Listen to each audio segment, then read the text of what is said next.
Menjadi introvert adalah sebuah anugerah yang bisa kita kembangkan ketika kita menerima sepenuh hati. Halo semuanya, nama saya Michael. Selamat datang di channel saya, Sikutu Buku. Kali ini saya akan bahas buku Quiet karya Susan Cain.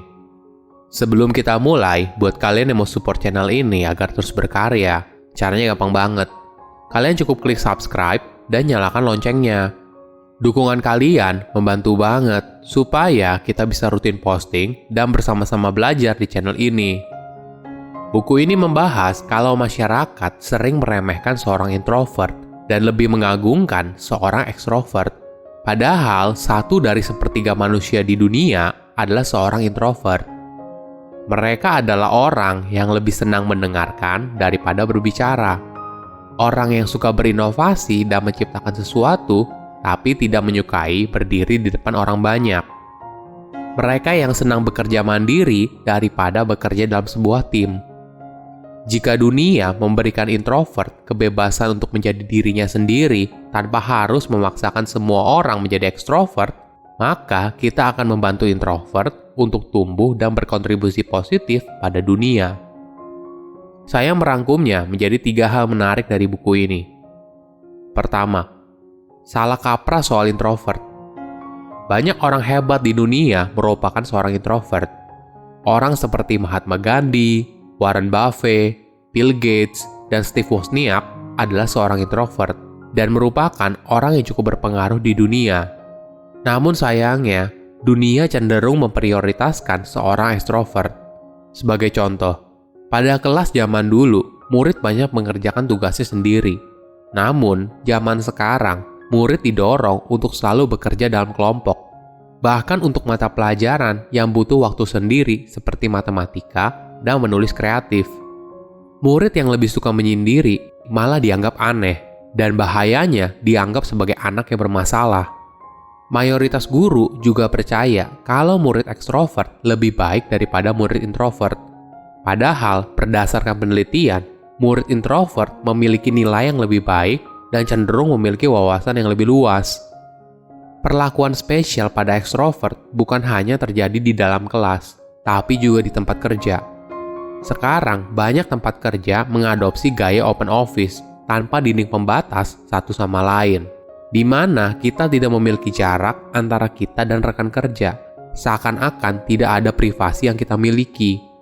Idealnya, harus ada keseimbangan antara ekstrovert dan introvert. Salah kaprah yang umum terjadi adalah introvert sering disamakan dengan pemalu, padahal berbeda. Rasa malu biasanya erat kaitannya dengan rasa takut pada penilaian sosial, sedangkan introvert lebih kepada bagaimana kamu memberikan respon pada stimulus, termasuk pada stimulus sosial.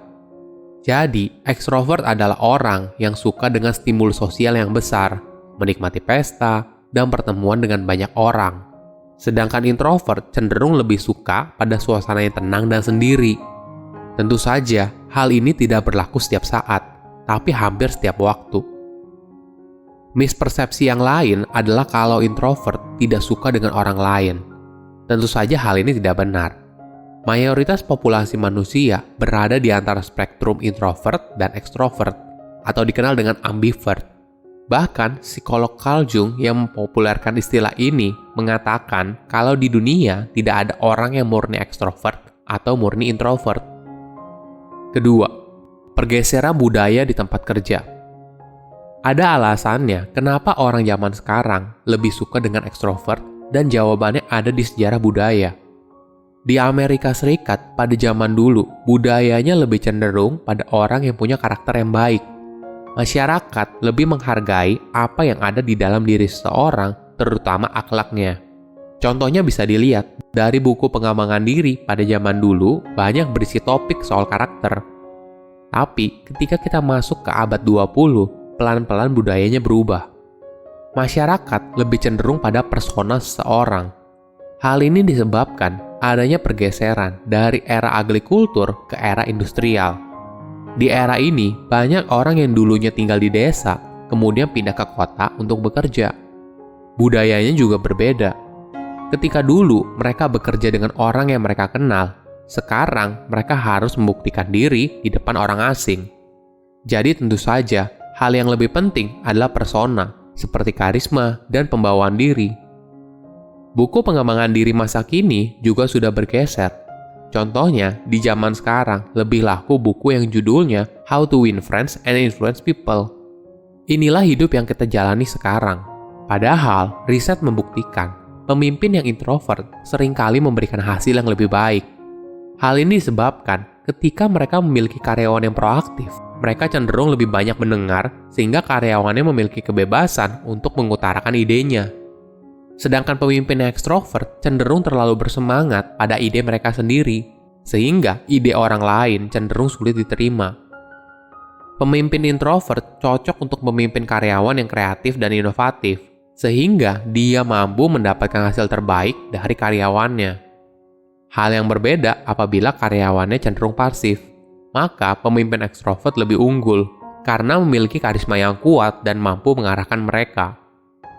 Pada tahun 2008, ketika krisis ekonomi melanda Amerika Serikat, perbedaan antara gaya kepemimpinan introvert dan ekstrovert terlihat jelas. Pemimpin yang ekstrovert cenderung membuat keputusan yang cepat berdasarkan informasi yang minim, dan hasilnya mereka banyak membuat investasi yang beresiko. Ketika krisis terjadi, perusahaan tempat mereka bekerja mengalami kerugian yang sangat besar. Hal yang berbeda dialami oleh pemimpin introvert. Mereka cenderung mengumpulkan semua informasi dulu sebelum membuat putusan. Hasilnya, perusahaan yang mereka pimpin tidak terlalu terdampak oleh krisis, karena cara mereka menempatkan uangnya lebih hati-hati. Intinya, introvert dan ekstrovert memiliki keunggulannya masing-masing.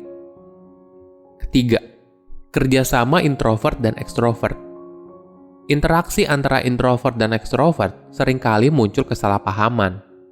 Ketika muncul konflik, orang yang ekstrovert cenderung menjadi marah, kasar, dan mendominasi orang introvert. Sedangkan orang introvert cenderung menghindari konflik karena itu bukan pengalaman yang menyenangkan bagi mereka. Namun, hal itu diartikan berbeda oleh orang ekstrovert. Sikap itu malah diartikan sebagai sikap yang tidak peduli. Itulah sebabnya penting untuk memahami segala sesuatu dari dua sisi ekstrovert dan sisi introvert.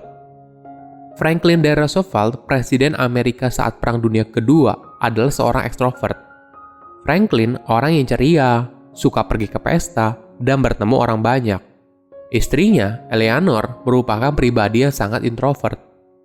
Eleanor lebih suka pembicaraan yang serius dan pulang dari pesta secepat mungkin. Walaupun keduanya berbeda, tapi mereka mampu menghasilkan hal besar bersama-sama.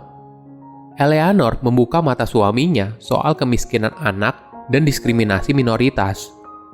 Ketika Eleanor mengetahui kalau penyanyi kulit hitam bernama Marian Anderson dilarang untuk tampil di Constitution Hall pada tahun 1939, Franklin dan dia menggabungkan kekuatan politik Franklin dan hati nurani Eleanor untuk memastikan Marian bisa tampil di sana.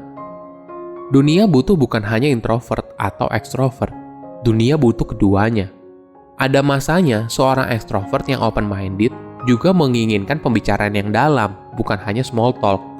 Sebaliknya, ada masanya juga introvert terinspirasi pada keceriaan dari ekstrovert yang memberikan warna berbeda dari kehidupan introvert sehari-hari. Menjadi seorang introvert adalah anugerah tersendiri. Jadilah dirimu apa adanya dan kembangkan potensi dirimu dalam kesendirian. Silahkan komen di kolom komentar pelajaran apa yang kalian dapat ketika baca buku ini. Selain itu, komen juga mau buku apa lagi yang saya review di video berikutnya. Saya undur diri, jangan lupa subscribe channel YouTube Sikutu Buku. Bye-bye.